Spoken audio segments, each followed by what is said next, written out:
Hello and welcome to Fight News Now. My name is John Pollock, and for the next half hour, we are going to be getting you set for UFC 172 coming up this weekend, and we're also going to take a look back at this past week's action, including an exclusive chat with Tough Nations winner Elias Theodoro. John Ramdeen and Robin Black are going to be by for 3 rounds, and we'll take a look at brick mansions on the Shift this week. But up first are this week's newsmakers.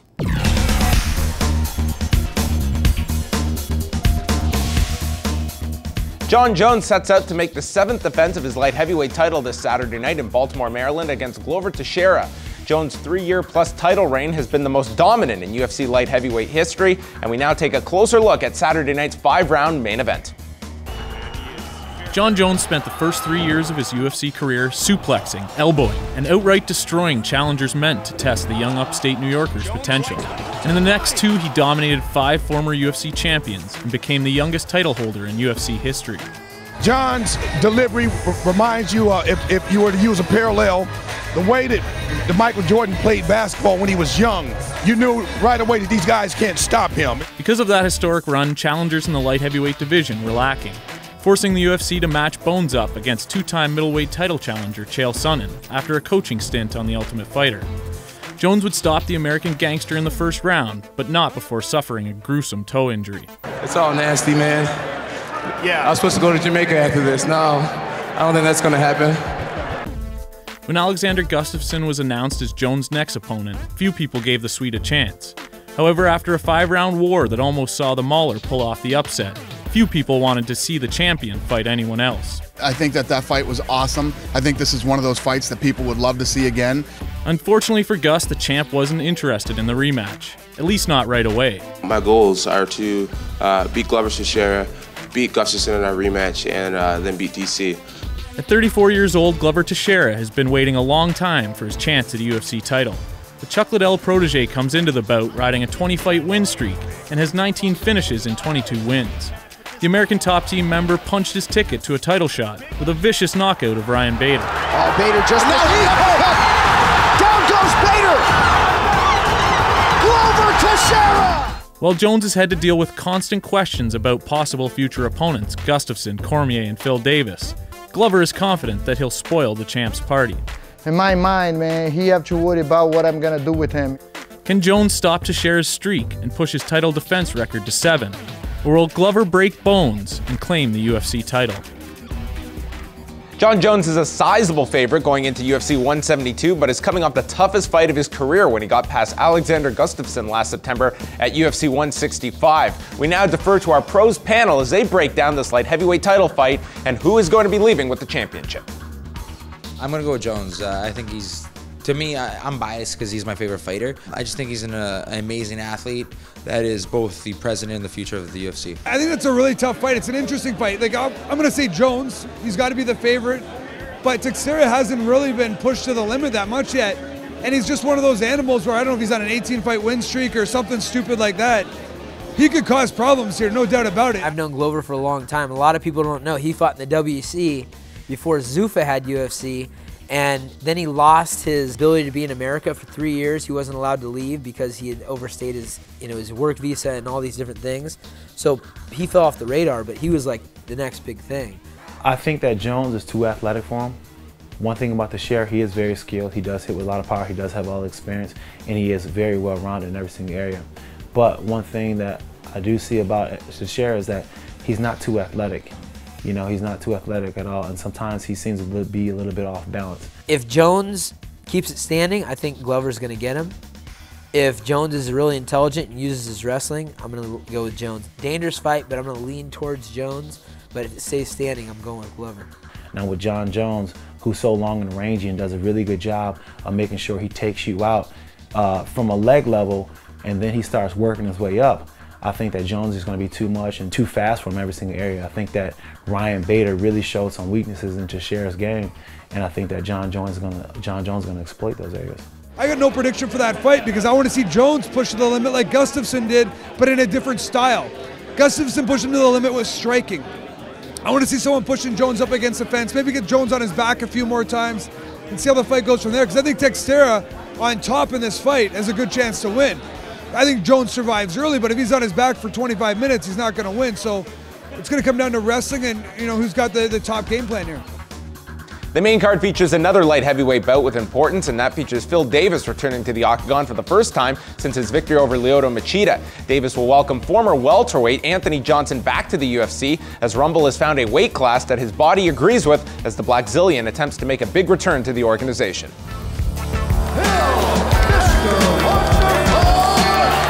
takedown, big takedown. You definitely don't want to look past anyone. And it's the same thing back to my college wrestling days. I never would look to the finals and say, all right, I want to wrestle this guy in the finals and this guy in the semis. And even though that's kind of, you got to position yourself, you got to get your coaches to get you in the right spot, and you definitely want to look at the big picture. But your next fight is the most important fight.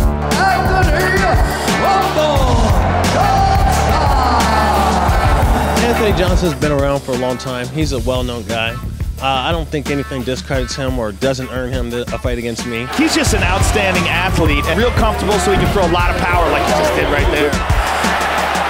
I think he'll do just fine in UFC at 205. I don't think he's going to do well this fight. Takedown by Davis.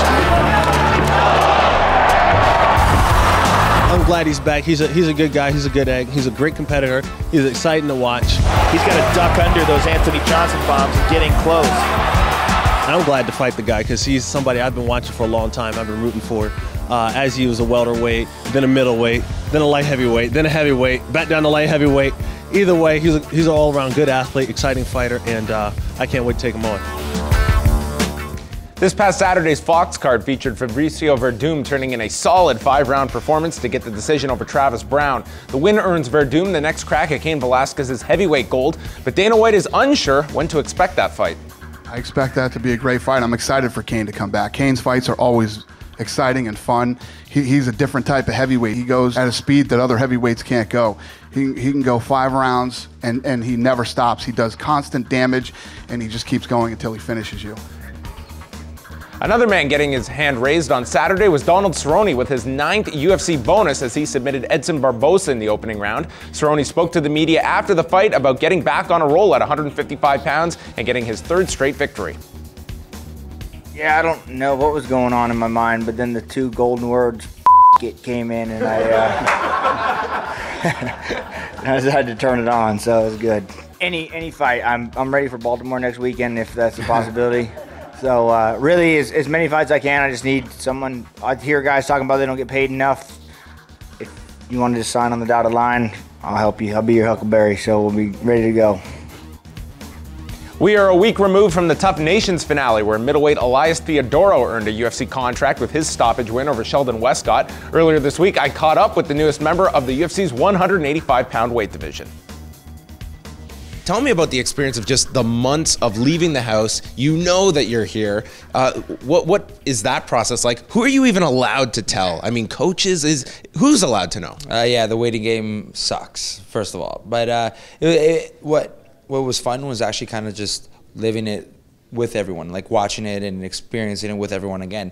So that was fun, but the $5 million non-disclosure was always nerve-wracking. Yeah, I can imagine it's good to have that one off your shoulders. Yeah. I recently spoke to Shayna Baszler, and she kind of had the opposite, knowing that here she was one of the favorites going into Tough 18. She loses her fight. It's got to be horrible to have to go through that process, knowing what is to come. Yeah, that would definitely be unfortunate. I was joking around, like, my friends, the same thing. They kind of assumed that I won the first fight, assumed I won the second fight. They thought I was in the finale. Luckily, I was. And I always joked around that it would have been an awkward thing if the first thing I go out there, I get knocked out, and I was like, everyone, drinks, let's do this, right? But luckily, I didn't. And it was actually a really awesome thing to kind of just, again, relive it with everyone else that came. What was your relationship kind of with Sheldon inside of the house? Were you guys close in there? Yeah, we're very cordial, man. Honestly, all 15 dudes in there were like-minded guys who had the same dreams and aspirations. I was lucky enough to be one of the ones that made it to the finals and then won.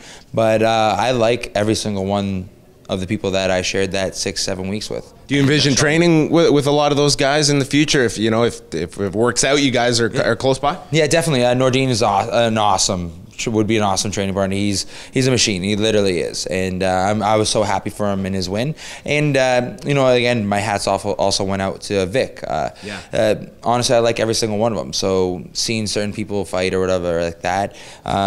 There is a winner and there is a loser, and you know what? I'm just glad that those guys that did fight, and even if they did lose, they got to fight as UFC fighters. So I'm happy for that aspect. Tell us a bit about, you know, working with Patrick Cote and how that relationship has evolved. Yeah, and, we actually first met like about 3 years ago at a Pizza. I challenged him to a dance-off, and it was a tie. We both won, and then that means you won, and you're being nice to your coach, aren't you? Something like that.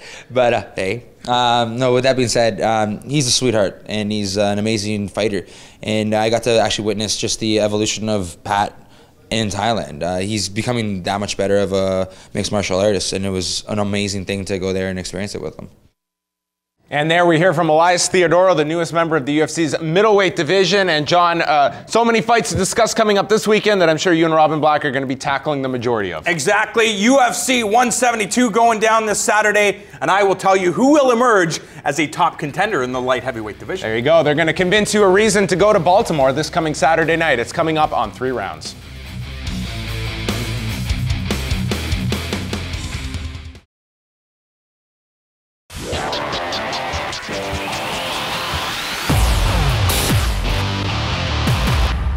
Welcome back to Fight News Now. It's John Pollock with you, and now it's time to welcome in John Ramdian and Robin Black for another installment of 3 rounds. And guys, over the past week, we have seen 26 UFC fights.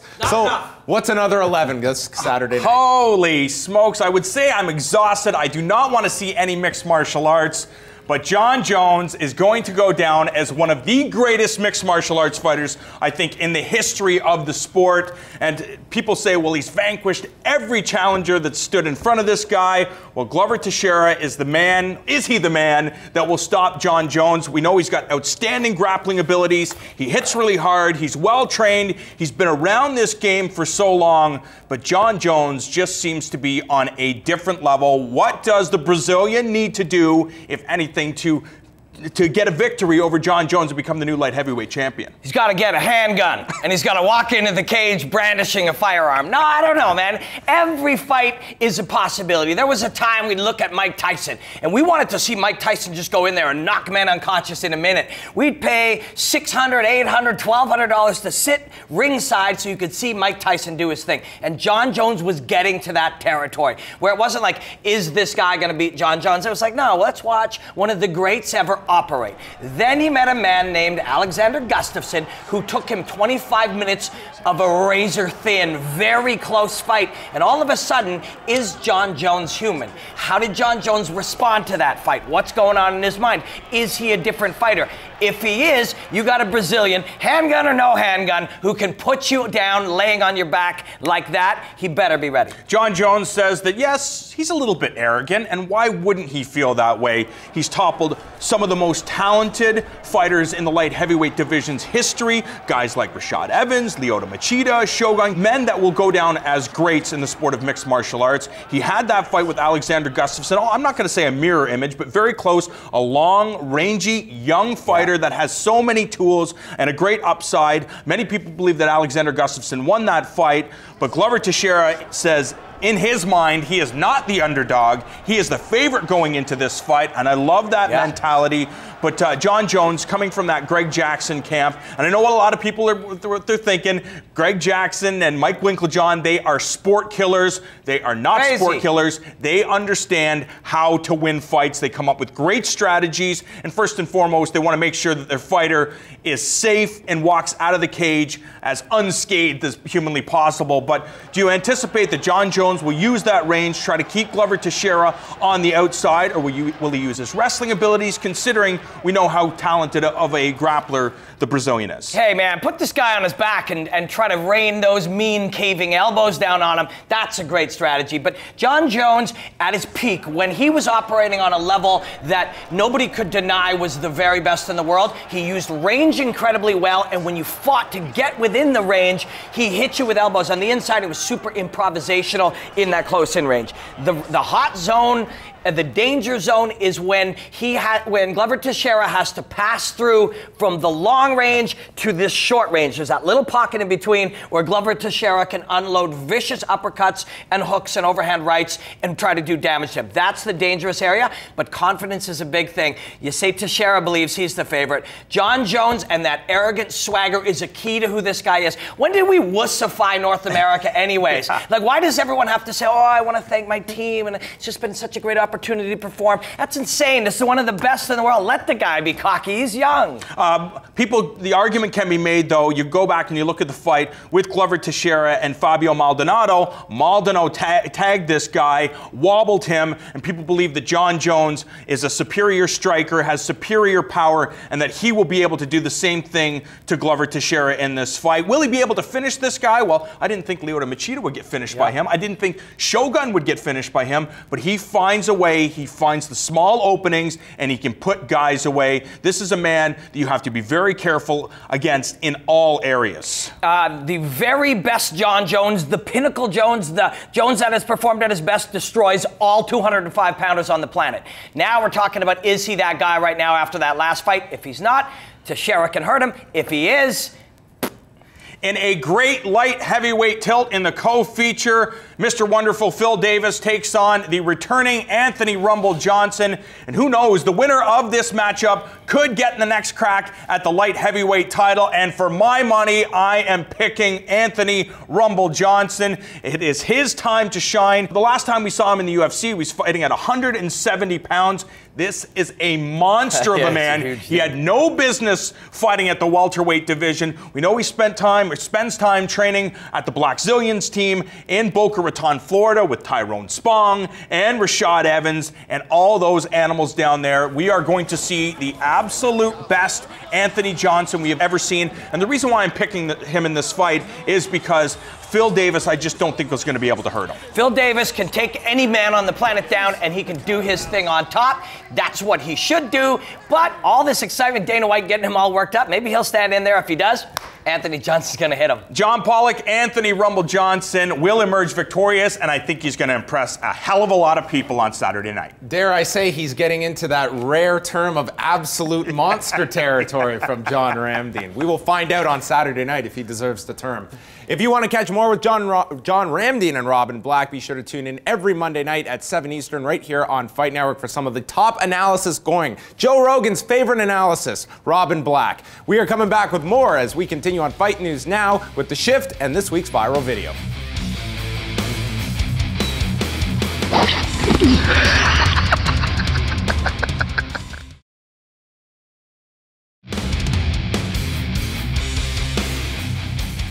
Welcome back. Fight News Now continues. John Pollock here with you, and we've got live action coming your way this Saturday as Cage Contenders will be airing live right here on Fight Network, so be sure to catch that. And right now, we are going to move on to Priscilla Caravan with this week's edition of The Shift.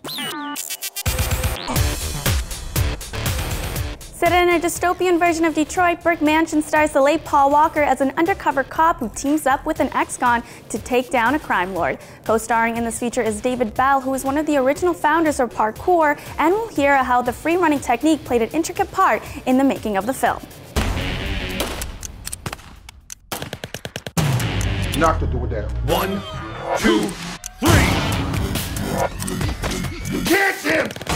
The story behind Brick Mansions is we got this politician, he's just playing shady cards. I spent my entire career trying to take down Tremaine. Damien gets set up thinking that he's doing some honorable deed, you know, looking out for the best interest of the community, and then finds out that basically he's been played by like a card. So the best idea you could come up with was to send me into with a convict as my partner. Yeah, and you got 10 hours. He teams up with this expat French guy by the name of Lino Dupree.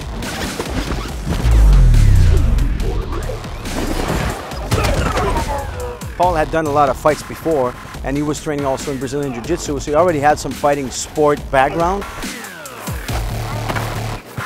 The whole sequences they have of parkour are just absolutely mind-blowing.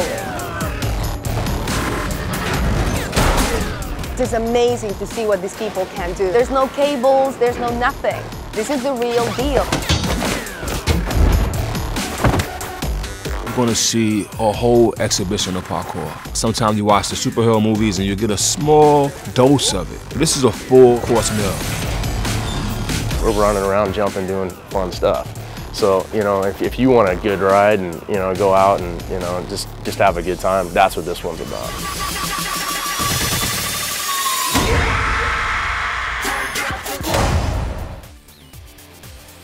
Brick Mansions features tons of fights that fuse martial arts with parkour, and here's your first look at one of the action sequences.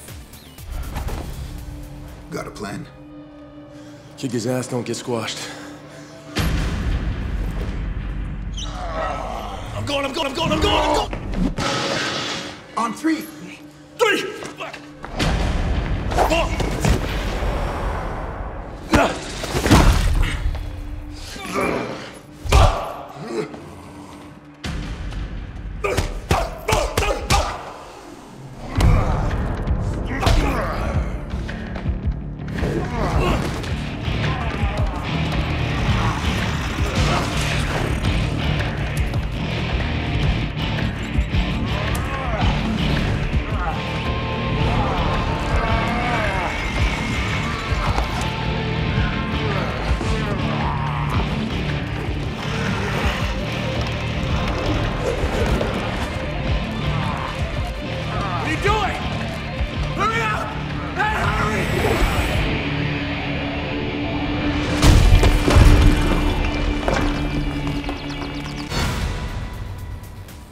That's it for the Shift this week. Back over to you, John.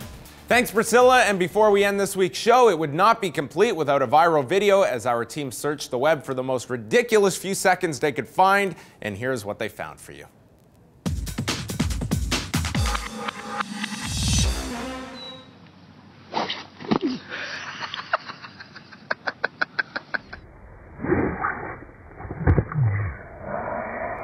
I wish I had a golf pun for you, but I don't. So I'm just going to thank everyone for tuning into this week's show. A big thank you to Elias Theodoro for joining us as he begins his UFC career. Don't miss the MMA Report. It runs every Thursday in the podcast section of FightNetwork.com and on iTunes. On behalf of John Ramdeen, Robin Black, Priscilla Carapan, and the whole Fight Network crew, my name is John Pollock. Enjoy UFC 172 this weekend, and we'll do it all again next week. Teixeira!